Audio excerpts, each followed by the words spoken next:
Right, so we'll just maybe kick off with a little bit of an introduction about yourself and the company you're representing. David Giffin. I'm the Deputy CEO of Centuria Bass. I'm very proud sponsor of the event, and thank you to apartments.com for having us along. It's a new partnership, but we're hoping and confident it'll be a fruitful partnership. So thank you to Mike and the team. Thanks, mate. Appreciate it. Thanks, Mike. Patrick from Melu Property, been a sales and marketing director for 10 years this year, so a decade, which flies and which makes you feel A little bit closer. Makes you feel a little bit older when you've been at a company for 10 years. So excited to be here about the talk and talk about industry things and how everything's going in the industry with everyone else. Mark Trovato, Development Director, Mirvac. I've got you by a few years. I think I'm 17 years at Mirvac now, so part of the furniture. I'm looking after the delivery of all our build-to-sell portfolio here in Vic Apartments specifically.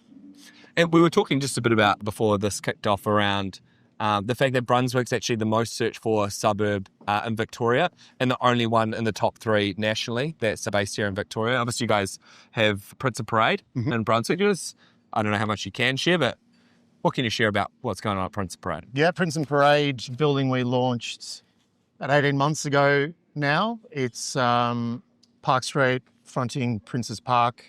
It's we were talking about where the demand profile is for that building, and interestingly, as opposed to some of the other developments that we've got, it's a hyper-local buyer, and the demand is certainly coming from people that are either in the inner north or they work at the university or they work at the hospitals. So it's been one which has resonated with the locals, either someone that has come from Brunswick previously or has a connection back to it. We're topping out in about 3 weeks and we'll be finishing in 12 months. So it's a project that's come out of the ground very quickly. Great subcontractors. Mirvac's building it, obviously, so good builder, and off we go. Nice one. And Patrick, you guys have got Melu seems to have just had a hell of a last kind of 24 months. Obviously, the Elsternwick project. What sort of trends are you finding across the Melu portfolio?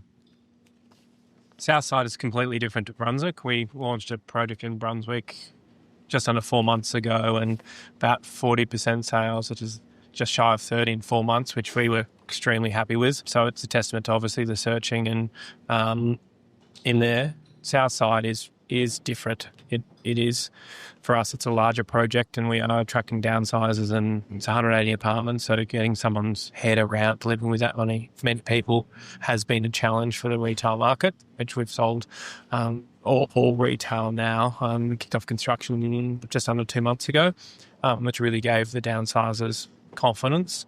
In the Elsternwick area, there hasn't really been a project that people have been interested in, so getting people at the age of 82, 77, 78 actually downsizing, which is a lot of hand-holding for someone who's been in their apartment for 40 years, and their kids are the ones that are mostly pushing them because they're like, you got to move into an apartment or into a home, mum and dad. So that's been helpful for us converting those sales.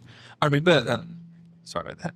I remember 12 months ago, we had Michael come and present and talk a bit about the thesis around the north side buyer, moving to the south, and the fact that many of those people would come from the Bayside area. And I remember him talking about that. And have you found that that's kind of how it's played out?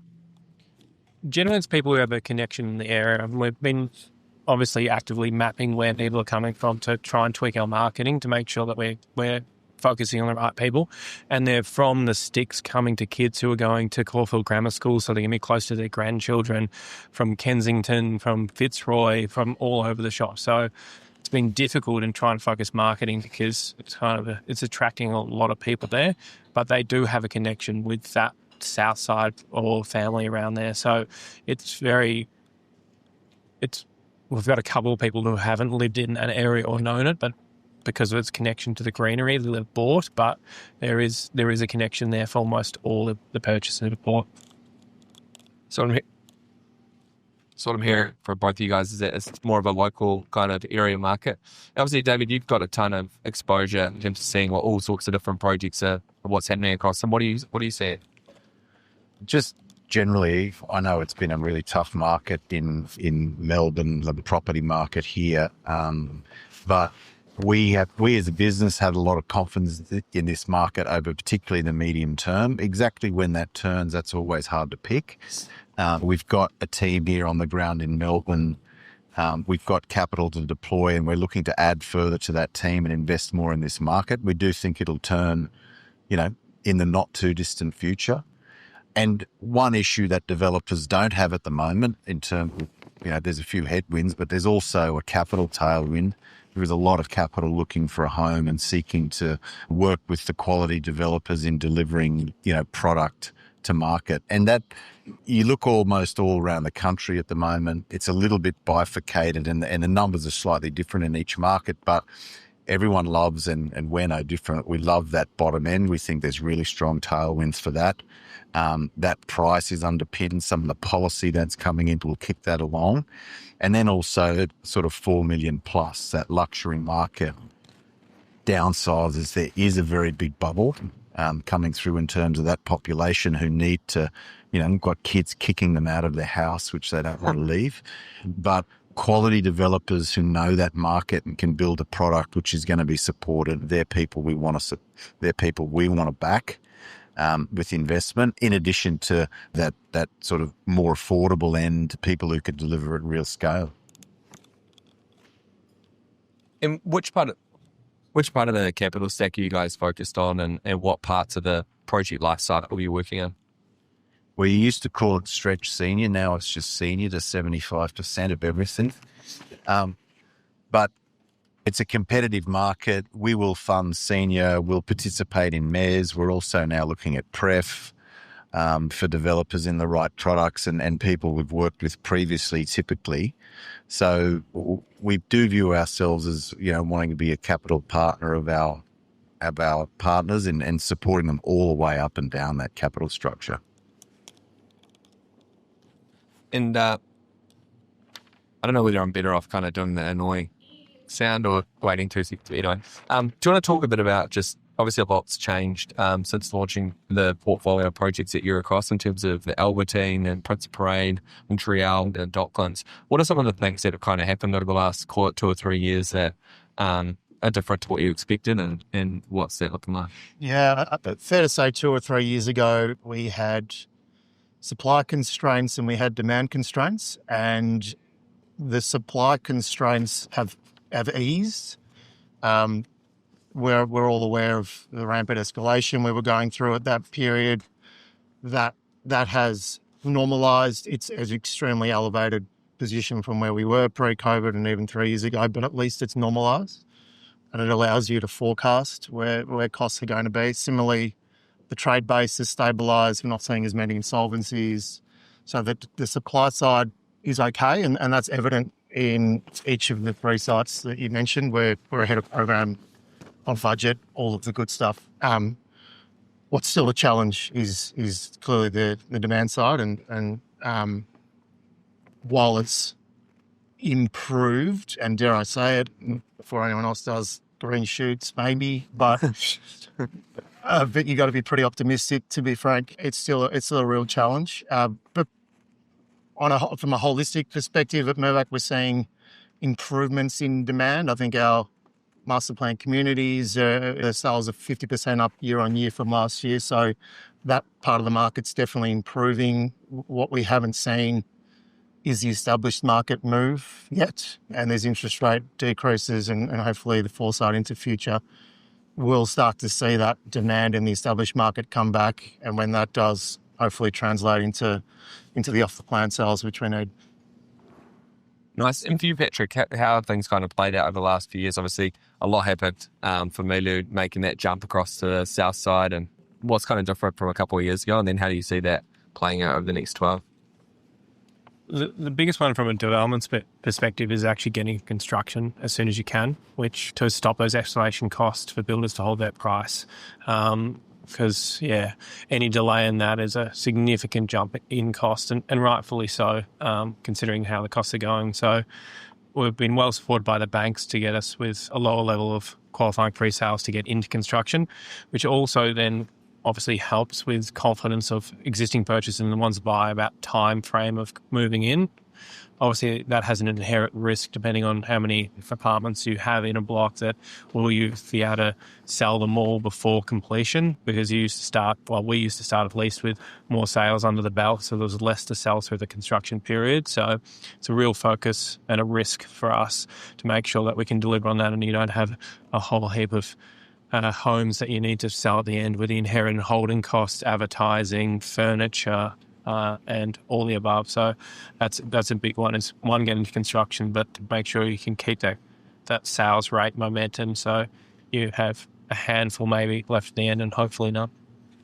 Nice. And for you, Giff, tell us a bit. We're talking a bit about supply and demand on the consumer and the supply side. How's that playing out from a financing point of view? Obviously, talked a bit about the kind of senior lending stuff.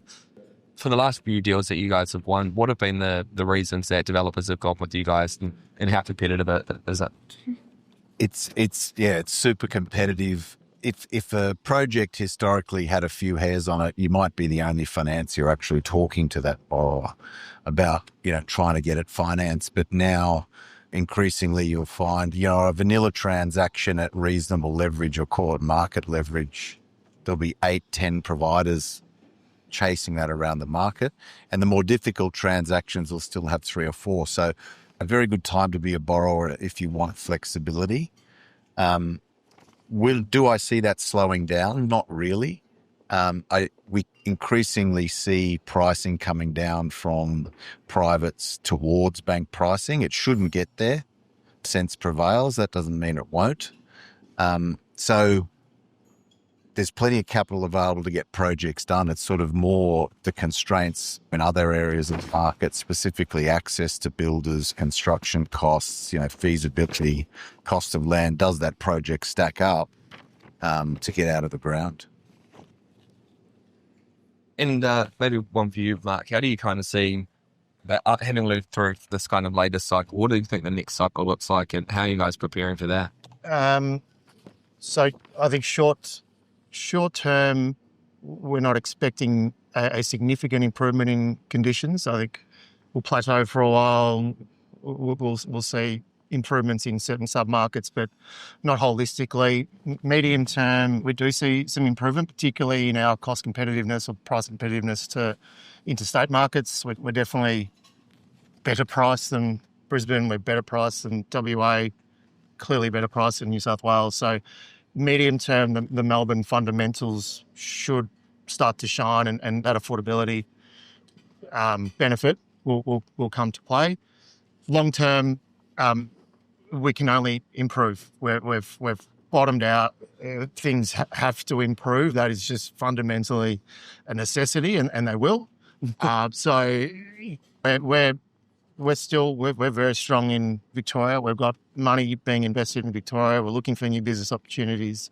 We're long in Victoria, and it's actually really good to see, as competitive as the new business sites are at the moment, and it's frustrating to lose them, it's really good to see them being bought, and being bought for good pricing, because it means that there's other developers in this room and elsewhere that have that same long view of the Melbourne market. And how do you feel about, when you say the NPC stuff's going well? We've obviously got our resident apartment project supporter, Max Giffin, in the building. Surprisingly, as an apartments.com.au friend.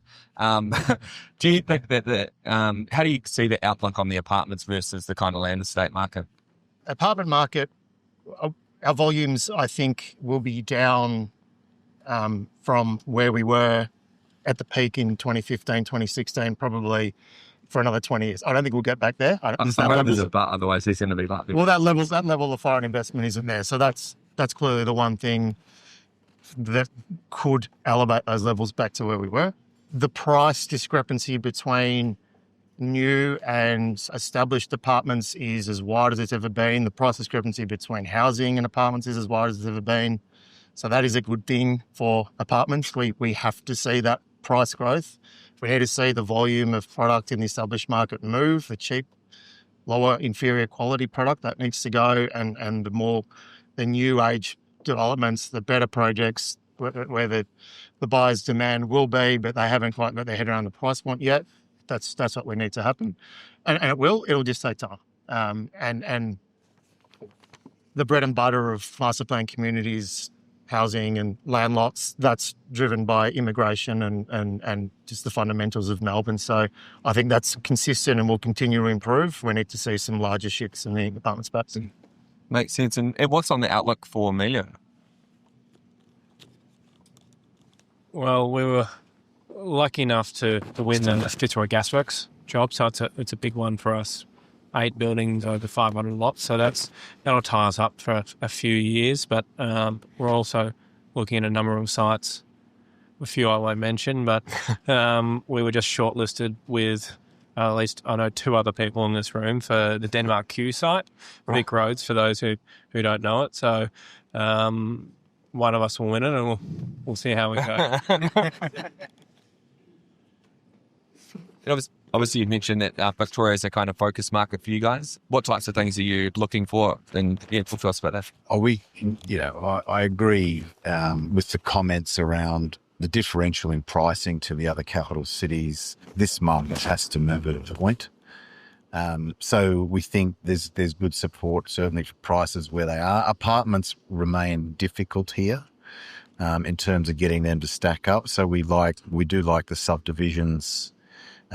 If apartments stack up, we're very keen to support them, but just developers are finding that difficult. So we like the subdivisions through the growth corridors, and we like sort of luxury as well. Cool. Round of applause for these gents. Thanks very much. Cool, sit down, Brain. Have some lunch, enjoy a drink, and half an hour or so we'll do the medal.